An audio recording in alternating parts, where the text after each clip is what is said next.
एउटा सानो मेरो माइन्डसेट गरेको हैन मैले चाहिँ यो हाम्रो वातावरण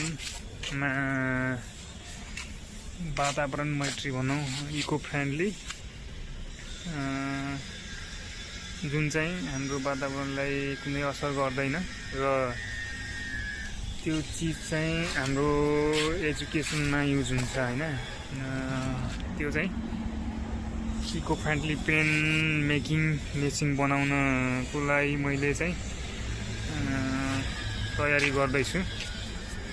पक्कै पनि हजुरहरूले सपोर्ट गर्नुहुन्छ भन्ने मलाई आशाको साथ मैले यो सानो क्लिप आफ्नो फेसबुक मार्फत हजुरहरूलाई शेयर गर्दैछु हैन।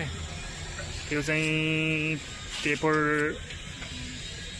पेन हो जुन चाहिँ हाम्रो इको फ्रेन्डली पनि हुनेछ र हाम्रो एजुकेसन जुन गर्नुहुन्छ उहाँहरूको लागि चाहिँ एकदम भरपर्दो हुनेछ र यो चाहिँ धेरै अब मार्केटमा पाइने महँगो पेन भन्दा हाम्रो यो सस्तो पनि हुनेछ र स्वदेशी उत्पादन हुने भएकोले हजुरहरूले पक्कै पनि मन पराइदिनु हुनेछ भन्ने आशा गरेछु।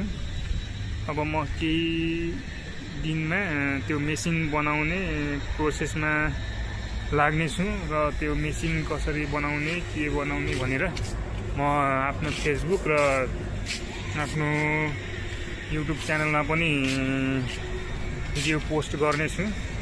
पक्कै पनि हजुरहरूलाई मन पर्नेछ। सो आजलाई यति नै। म हजुरहरूलाई त्यसको बारेमा अपडेट गर्दै गरौँला।